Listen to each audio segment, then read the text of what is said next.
Ben Doğru Haber Gazetesi'nde dağıtıcı olarak çalışıyorum. Geçen hafta gazetemi dağıtırken İlki Haber Ajansı'na gazetemi getirmek için geldiğimde tekrar aşağı indiğimde motorumun orada olmadığını gördüm. Ardından karakola gittim. Dedim hani burada bir kamera görüntüleri vardı. Dedim gideyim. Hani kamera görüntülerini vereyim, belki bir şeyler çıkabilir. Bu sefer karakola gittiğimde videoyu verdim. Bu sefer bana dediler işte kamera görüntülerini aldığın yerden programla beraber getir. Bizde program yok. Biz açamıyoruz burada. Ben tekrar bir arkadaşı aradım. O da gidip o kameranın olduğu yerde programlarla beraber görüntüleri alıp getirdi. Ondan sonra işte dedi tamam sen gidebilirsin, biz uğraşacağız bununla ilgili. Ve olay yerine hiçbir şekilde kimseyi göndermediler. Mesela olay nerede olduğu bir gidelim bakalım. Yani ben dedim mesela gazete heybemi indirmişler. Gelip oradan parmak izi alabilirlerdi ama gelip almadılar. Hiçbir şekilde gelip burada bir asayiş şey yapmadılar yani. Ondan sonra aradan bir iki gün geçti, ben tekrar gittim. Dedim herhangi bir şey var mı yok mu yani. Bana dediler işte Tayyip Erdoğan gelecek. Yok araya bayram girecek. Onun için dedi senin motorun çok geç bulunur dedi. Yani onun için uğraşamayacağız dedi. Tayyip gelecek. Ondan sonra işte dedim tamam, yine ayrıldım. Bayramın 3. günüydü. Geldim dedim tekrar bir sorayım. İçeri girdim, dedi hayırdır işte dedim. Benim birkaç gün önce motorum çalınmıştı. Dedim hani onunla ilgili bilgi almak için geldim. Acaba bir bilgi ulaştı mı size şeklinde. İşte içeride oturdu, dedi valla şu anda bir bilgi gelmemiş. Dedi ancak trafiğe takılırsa biz o şekil bulabiliriz. Yani ben de görüntü vermişim. Yani zaten görüntü vermesem de trafiğe her şekil takıldığında zaten bana haber gelir. Ama şimdi o görüntüleri o zaman boşuna vermiş oluyorum. Ben dedim hani görüntü üzerinden gidemez misiniz? Dedi yok dedi, biz ancak trafikten gelen habere bakıyoruz. Dedi yani görüntü dedi ancak veriyoruz biz hırsızlık ekibine. Onlar yani onun üzerinde inceleme yapacaklar. Dedi o da zor bulunur.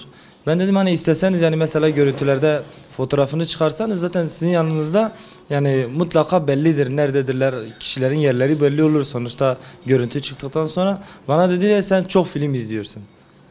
Yani ben dedim nasıl film izliyorsun yani sonuçta siz bir yani teşkilattır, bu teşkilatta böyle bir şey yok mudur? Dedi yok bizde yüz tanıma sistemi yoktur. Bu sadece Amerika'da kullanılmakta, burada kullanılmıyor dedi.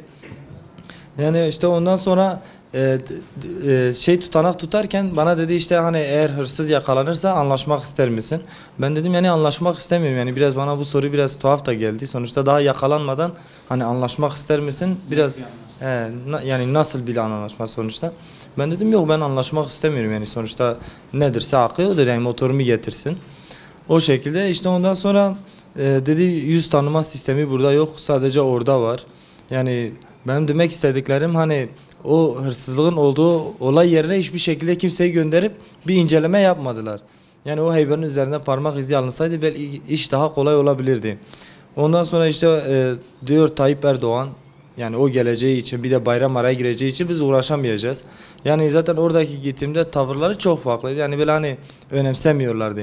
Zaten bizzat yani bana dediler hani senin için çok önemli bir olay olabilir, işte bizim için önemsizdir yani. Diyor sonuçta yani biz cinayetlere gidiyoruz, o kadar şeyler oluyor. Yani diyor senin için çok önemli bir olaydır ama bizim için o kadar önemli değildir. Yani bu işi sadece diyorlar trafiğe takılırsa o şekil bulabiliriz. Diyor o zaman sana haber verebiliriz. Yani o zaman zaten trafiğe takılmasıysa yani görüntü olmadan da trafiğe yakalanabilirler zaten. Sonuçta görüntü o zaman boşuna çekilmiş oluyor. O bölgede zaten 3 tane motor çalınmış benimkiyle beraber.